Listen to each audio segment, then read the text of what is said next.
नमस्कार, future express में आप सभी का स्वागत है। मैं हूं वीरेंद्र कुमार और इंडस्ट्रीज पे निफ्टी बैंक पर एक्सपायरी के दिन एग्जैक्टली सेशन के मिड भाग में 12 बजे आपकी अप्रोच क्या हो बात करेंगे, यहां से लेकर 3:30 तक। और बातचीत करने के लिए हमारे साथ आज एक्सिस सिक्योरिटीज़ के राजेश पालवे होंगे, उनसे करेंगे बातचीत निफ्टी बैंक, कुछ स्टॉक फ्यूचर्स पर उनके ट्रेड्स, कुछ ऑप्शन ट्रेड और एक और चीज़। कुछ देर पहले एक बहुत महत्वपूर्ण स्टेटमेंट एक सेबी प्रमुख का आया है, उसके मायने क्या है, उसको स्टॉक्स पर उनका इम्पैक्ट क्या है, उसको भी समझने की कोशिश करेंगे। बहुत महत्वपूर्ण स्टेटमेंट है, स्पेशली कैश वॉल्यूम्स, इन्वेस्टमेंट जो एक साइकी होती है मार्केट की, उसको बढ़ाने के लिए, उसको कैपिटलाइज करने के लिए।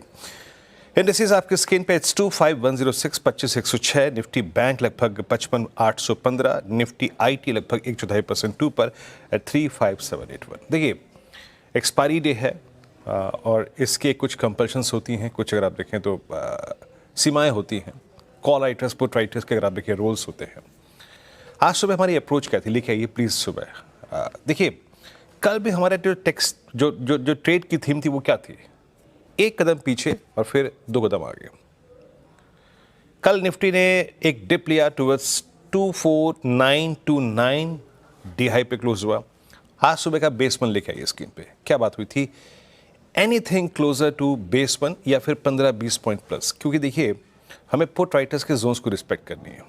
क्या था 981 या फिर आपको मतलब 510 520 मिल जाए, ये 25,100, ये 25,010 25,020 में मिल जाए तो बाय कीजिएगा।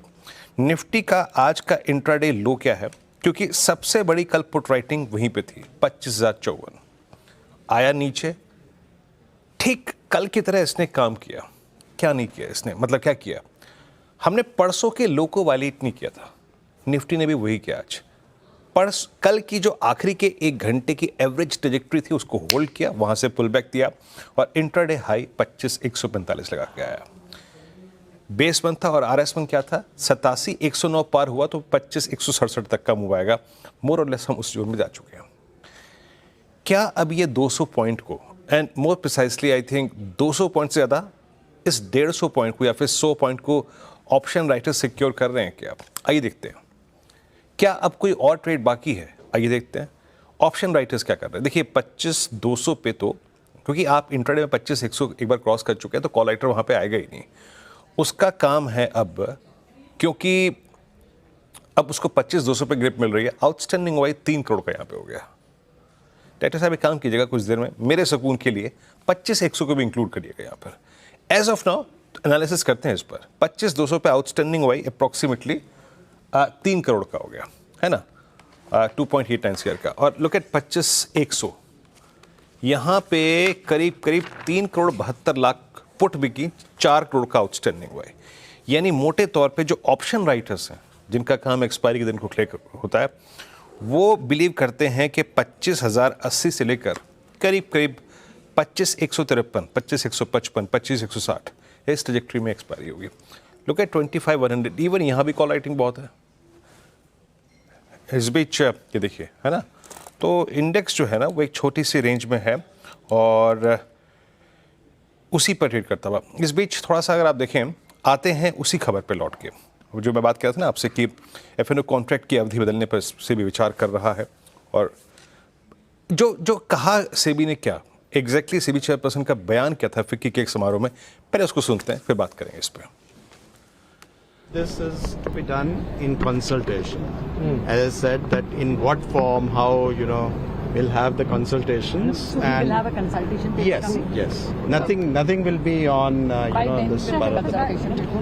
No, I mean, I can't Is give it you like the... in a month, in a week? No, I can't tell you that, but that's the, thinking process we have. Your preference is for a longer. Yes, I mean, that is qualitatively we have to see, but we have to calibrate it. So if you really look at my statement, where I said in a calibrated manner. Sir weekly की जगह आप नहीं, 15 days monthly I am not taking the thing because these are not something which are they. This is only in principle with what I am stating we should be doing, but जहाँ in principle उन्होंने क्या कहा आपने सुना, यहाँ पर हम उससे बातचीत करते हैं। ये सेबी का काफ़ी समय से अगर आप देखें, इनफैक्ट सरकार का खुद अगर आप देखें एक उद्देश्य रहा है कि हम स्पेकुलेशन को, एंड स्पेशली जो मनी हमने एग्जॉस्ट की है वीकली कॉन्ट्रैक्ट से उठ के हट के अब हम जाएं थोड़ा इन्वेस्टमेंट पे फोकस करें। इस स्टेटमेंट को आप कैसे देखते हैं आज? वीरू देखिए, मैंने वो पूरी कॉन्वर्सेशन सुनी, क्योंकि ऑब्वियसली चेयरमैन साहब कुछ भी ऐसे नहीं बोलेंगे कि जो ऑलरेडी कुछ फैसला जब तक हुआ ना हो तब तक वो बोलेंगे नहीं, लेकिन बात उनकी क्लियर थी। डायरेक्शन यही है कि कैलिब्रेटेड मैनर, वो बोल रहे हैं कैलिब्रेटेड मैनर। देखिए कैलिब्रेटेड मैनर का क्या मतलब होता है? पहले आपने सब वीकली जो डेली ऑप्शन एक्सपायरीज हो रही थी उसको कैंसिल करके सिर्फ एक वीकली एक्सपायरी बना दी थी। अब कैलिब्रेटेड क्या हो सकता है? कैलिब्रेटेड ये हो सकता है कि वीकली का शायद बाई मंथली, मतलब फोर्टनाइटली हो जाए, मतलब 2 हफ्ते में एक बार होगी, और उसके बाद जाकर आगे जाकर शायद मंथली हो जाए। और उन्होंने ये भी पूछा, उनसे ये पूछा गया कि आप कंसल्टेशन पेपर लाएंगे? उन्होंने कहा हाँ, एक कंसल्टेशन पेपर लाएंगे। क्या उनसे जब स्पेसिफिकली पूछा गया कि क्या वीकली हट जाएगी और मंथली हो जाएगी, बोले ये मैं अभी नहीं कह सकता। तो लेट्स बी फेयर, जो उन्होंने कहा है। लेकिन एक चीज़ क्लियर है, आप अगर आप पिछले 3-4 महीने के अगर बॉडी लैंग्वेज सुने सेबी की तरफ से, और ये मेरी सेंस है कि ये आई थिंक ऊपर फाइनेंस मिनिस्ट्री से भी कहीं ना कहीं कुछ डायरेक्शन रही है, क्योंकि जिस तरीके के आप देखिए वो जेन स्ट्रीट वाले मामले के बाद जिस तरीके के लॉसेस रिटेल ट्रेडर्स ने एफएनओ में बनाए थे, 1-1 लाख करोड़ के लॉस, अब इसी में आप जोड़ दीजिए अभी रिसेंटली जो ऑनलाइन गेमिंग वाला मामला हुआ, उसको जिस तरीके से ओवरनाइट उस पर भी एक तरीके से सीधा बैन लगाने का बिल आ गया। तो कहीं ना कहीं ये सरकार का भी फोकस है कि ये जो गैम्बलिंग है जो मार्केट में किसी भी तरीके की, वो बंद होनी चाहिए। और अगर आप वीकली ऑप्शंस को यूज़ कर रहे हैं सिर्फ गैम्बलिंग के लिए, तो उस पर थोड़ा सा शिकंजा कसने की ज़रूरत है। आप ऑप्शंस को यूज़ कर रहे हैं अगर हेजिंग के लिए, आप ऑप्शंस को यूज़ कर रहे हैं अगर जिस पर्पस के लिए ऑप्शंस बने थे, तब अलग बात है। लेकिन अगर आप ऑप्शंस को सिर्फ इसलिए यूज़ कर रहे हैं कि आप उसको as a gambling instrument use करें, तो कहीं ना कहीं थोड़ी सख्ती की ज़रूरत है। ये कितनी देर में होगा ये उन्होंने नहीं कहा, लेकिन बॉडी लैंग्वेज से एक चीज़ तो क्लियर है कि इस पर काम तो चल रहा है, इसमें मतलब इस पर विचार चल रहा है। और आई थिंक यही रीज़न है कि आपने इस तरीके का मूव देखा है BSE और एंजल 1 में, आज इस तरीके से ये स्टॉक्स गिरे हैं। और कहीं ना कहीं सेंस तो बन रही है कि कुछ ना कुछ तो आएगा इसको। लेकिन ये कहना बहुत जल्दबाजी होगा कि कल से वीकली ऑप्शन बंद हो जाएंगे, ये भी बहुत ज़्यादा जल्दी है कि वीकली ऑप्शन बहुत जल्दी बंद हो जाएंगे, ऐसा भी उन्होंने नहीं कहा। लेकिन कैलिब्रेटेड, बार बार उन्होंने एक चीज़ कही थी कि कैलिब्रेटेड मैनर यही होता है कि धीरे धीरे करके, और एक कंसल्टेशन पेपर आएगा। मैं बार बार कह रहा हूँ फिर से, इसका मतलब ये नहीं कि अगले हफ्ते से ये वीकली ऑप्शन बंद हो रहे हैं, टाइम लगेगा। लेकिन चलिए एक बार दोबारा सुन लेते हैं इस पूरी कॉन्वर्सेशन को।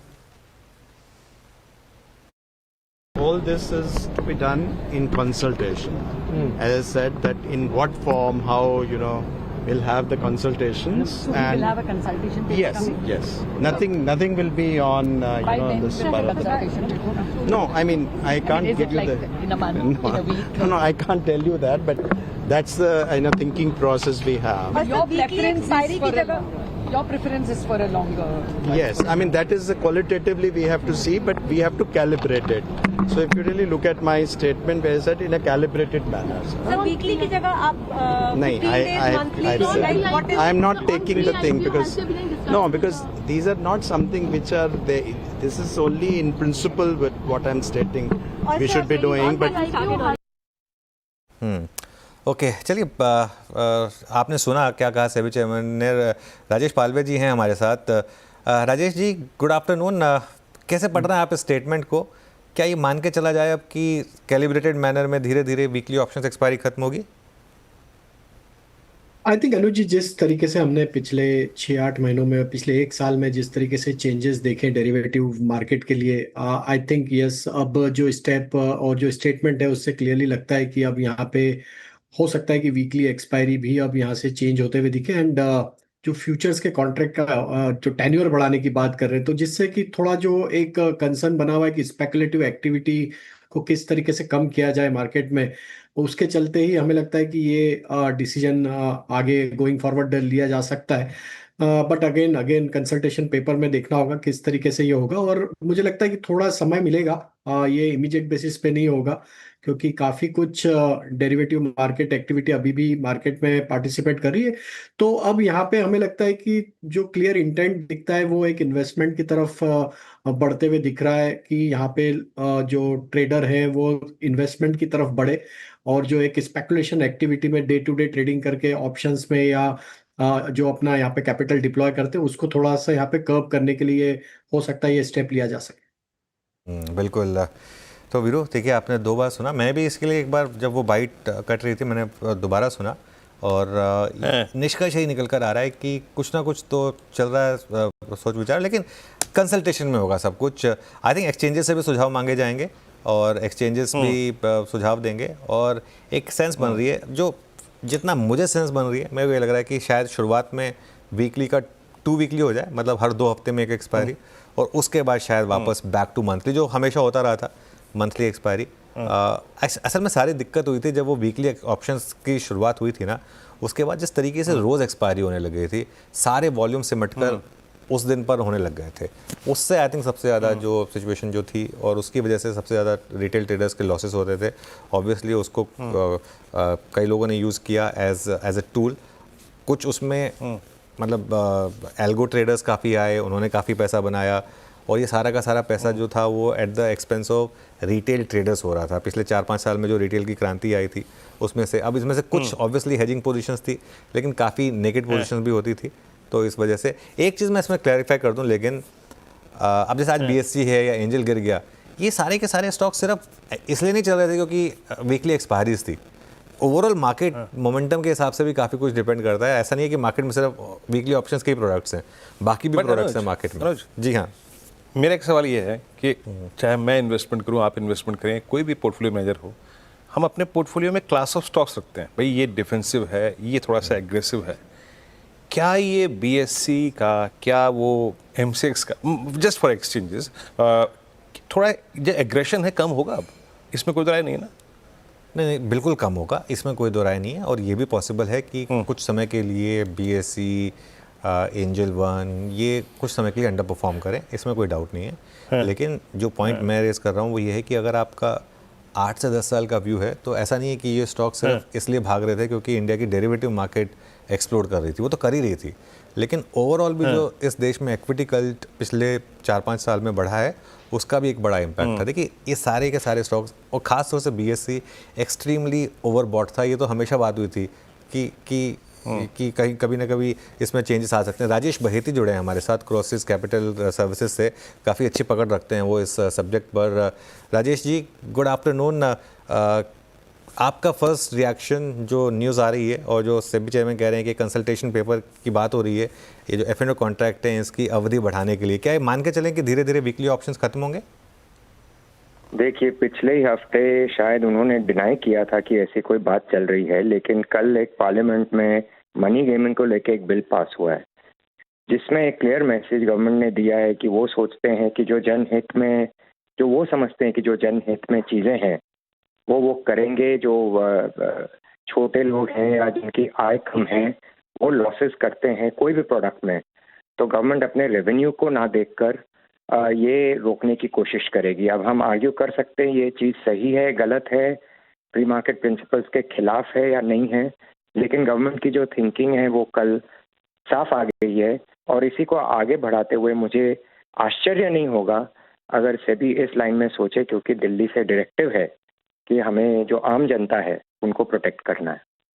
बिल्कुल नहीं, ये बात तो आपने बिल्कुल सही कही कि पहले इस पर डिनायल था, लेकिन कल जो मनी बिल हुआ उसके बाद कहीं ना कहीं एक सेंस बन रही थी कि अगर उसको बैन कर रहे हैं तो ये भी तो एक तरीके से गैम्बलिंग में बदलता जा रहा है। तो उन्होंने एक चीज़ और कही कि कैलिब्रेटेड मैनर में हम इस पर करने का विचार कर रहे हैं। तो क्या ये माना जाए कि टू स्टार्ट विद, पहले जो डेली ऑप्शन एक्सपायरी होती थी अब वो वीकली में एक ही रहेगी, एक एक्सचेंज के पास एक, क्या अब इसको 2 हफ्ते का कर दिया जाएगा पहले और उसके बाद मंथली होगा? ये प्रोसेस ठीक होगा क्या? देखिए, ऑप्शन को लेकर ये बात ज़रूर है कि जब से कोविड, पोस्ट कोविड जो फेज़ है उसमें जो ऑप्शंस की ग्रोथ हुई है वो ड्रामेटिक हुई है, और उसमें ये जो डेली ऑप्शन और वीकली ऑप्शन है उनका एक रोल रहा है। लेकिन अब मैं नहीं कहना चाहता कि ये गलत है। फ्री मार्केट प्रिंसिपल्स के मैं खिलाफ कभी नहीं बोलता, लेकिन अगर उनको अगर ये ठान ली है कि हमको रिटेल की पार्टिसिपेशन ऑप्शन मार्केट में कम करनी है, तो एक ये तरीका ज़रूर हो सकता है कि वो पहले वीकली से फोर्टनाइटली की तरफ बढ़े, ताकि हर वीक में अभी 2 ऑप्शन एक्सपायर होते हैं, एक BSE का, एक NSE का। वो बोल सकते हैं 1 हफ्ते में NSE का होगा, 1 हफ्ते में BSE का होगा, और फिर मंथली की तरफ भी जा सकते हैं, ताकि ये अलाउ कर सकते हैं कि एक एक्सचेंज को मिड मंथ में एक्सपायरी दे दे और एक को एंड ऑफ मंथ में एक्सपायरी दे दे, ताकि आम मार्केट के लिए ये फोर्टनाइटली एक्सपायरी हो जाए। ओके, मीनवाइल स्टॉक्स में बहुत बड़ी गिरावट आ रही है इस समय बीएससी और एंजल वन में। ये बात आपने कही कि फ्री मार्केट प्रिंसिपल के तो आप बिल्कुल अगेंस्ट नहीं रहेंगे, तो कहीं ना कहीं आप ये कह रहे हैं कि वो जो पूरा जेन स्ट्रीट वाला मामला हुआ था, जो रिटेल ट्रेडर्स पैसा लूज कर रहे हैं, इसका कहीं ना कहीं कुछ हद तक ओवर रिएक्शन है इसमें? नहीं जी, जेन स्ट्रीट मार्केट मैनिपुलेशन की एक कहानी है। अब वो कितना प्रूव होगा नहीं होगा वो एक दूसरी चीज है। मैं कभी नहीं बोलूंगा कि आप फ्री मार्केट के एवज में मार्केट मैनिपुलेशन और गलत प्रैक्टिसेस को अलाउ करें, वो तो होना ही नहीं चाहिए। अगर कोई फ्री मार्केट प्रिंसिपल्स को एक्सप्लॉइट कर रहा है और गलत चीजें कर रहा है, उसको पकड़ के उसकी पनिशमेंट होनी चाहिए। लेकिन प्रोडक्ट को हम बंद कर दें क्योंकि हम सोच रहे हैं कि भाई एबीसी लूज करता है और हमें इनको बचाना है, तो देखिए आज दुनिया इतनी बड़ी है और इतनी कनेक्टिविटी बढ़ गई है कि लोग सिर्फ भारत में नहीं, भारत के बाहर भी जो प्रोडक्ट्स हैं उसमें ट्रेड करना शुरू कर दिए हैं। और कुछ हद तक ये रिस्क रहेगा कि हम अपने जो डोमेस्टिक एक रेगुलेटेड मार्केट है जिससे टैक्स रेवेन्यू होती है, सब कुछ मिलता है गवर्नमेंट को, उसको हम एक्सपोर्ट करके अंडरग्राउंड कर देंगे। बिल्कुल। आखिरी सवाल आपसे फिर, इस समय जिस तरीके का मार्केट का मूड माहौल है, तो क्या आगे जाकर आपको लग रहा है कि कैपिटल मार्केट वॉल्यूम्स धीरे धीरे कम हो जाएंगे इस वजह से, या फिर लोग अपने आप को एडजस्ट कर लेंगे कि वीकली एक्सपायरीज अब मंथली होंगी तो उस हिसाब से एडजस्ट हो जाएंगे वॉल्यूम्स? नहीं, वॉल्यूम्स तो देखिए बहुत भारी गिरावट होगी।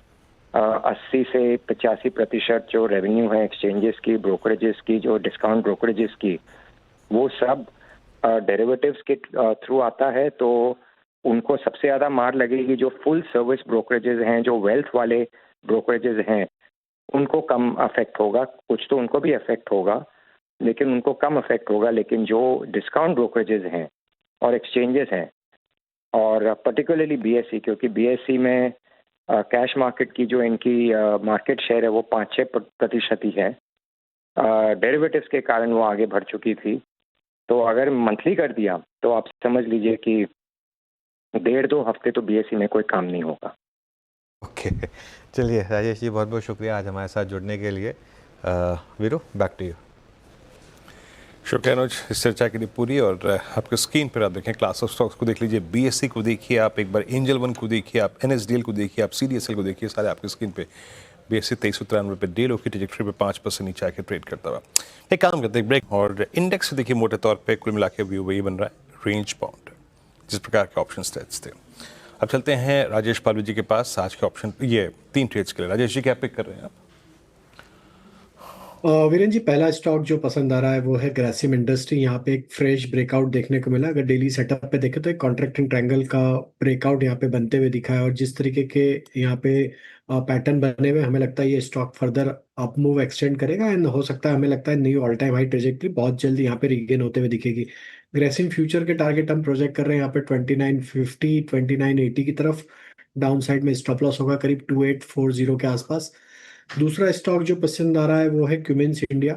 क्यूमिंस में भी अगर हम देखें तो एक अप स्लोपिंग चैनल में स्टॉक वीकली चार्ट पे ट्रैवल होते हुए दिख रहा है, जो कि एक साइन है सस्टेन बाइंग एक्शन का।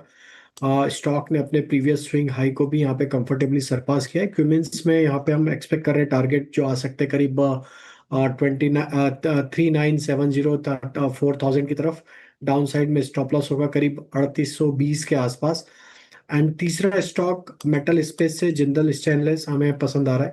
यहाँ पे एक क्लियर आउट परफॉर्मेंस है स्टॉक में। जो ब्रेकआउट हमने देखे थे पिछले हफ्ते, उसको स्टॉक कंफर्टेबली होल्ड आउट करने में कामयाब हुआ है। और यहाँ पे स्टॉक में जिस तरीके के डेटा बने हुए लॉन्ग बिल्टअप है, हमें लगता है जेएसएल यहाँ पे बाय किया जा सकता है for upside target of 820 830। Down side में स्टॉप लॉस रखेंगे करीब 755 के आसपास।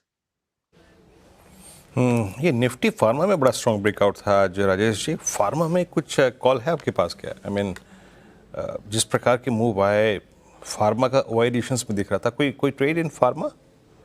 या श्योर, तो सिप्ला यहाँ पे पसंद आ रहा है। सिप्ला में हमें लगता है जिस तरीके से मोमेंटम बन रहा है, ये स्टॉक में एक अच्छा ब्रेकआउट आते हुए दिख सकता है।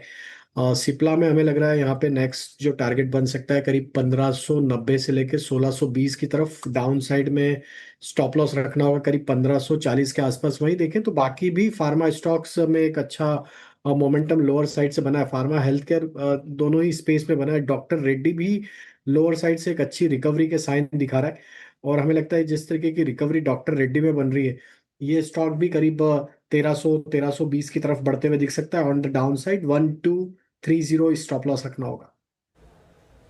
जैम एग्रेशन फार्मा में बहुत याद रखिएगा सेकंड हाफ के लिए। डॉक्टर रेड्डीज मोर स्पेशली, उसका लिखा है आप लॉरस तो ये एग्रेसिव स्टॉक है। लॉरस में बहुत बड़े ब्रेकआउट की तरफ बढ़ता हुआ, और जो पैरासिप्ला जिक्र किया, ये 3-4 स्टॉक्स जो है ना पिछले लगभग अगर आप 1 घंटे को देखें सुपर स्विंग प्रोवाइड करते हुए बहुत एग्रेसिव स्टॉक्स की श्रेणी में रखा जाता है इनको।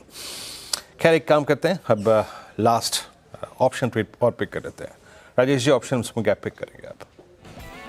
तो बिल्कुल लॉरस लैब ही मेरा ऑप्शन का ट्रेड था, और आपने ऑलरेडी टच भी किया उस पर। तो लॉरस लैब में जिस तरीके का एक आउट परफॉर्मेंस बना है, स्टॉक में एक सस्टेन बाइंग एक्शन देखने को मिली। एक माइनर डिप थी, वहां पे वापस से बायर्स का इंटरेस्ट बिल्कुल यहाँ पे कंटिन्यूटी बनी हुई है। 890 की स्ट्राइक जो कि करीब 10 रुपये 80 पैसे 11 रुपए के आसपास ट्रेड करी, यहाँ पे बाय करने की सलाह है। 890 का कॉल ऑप्शन।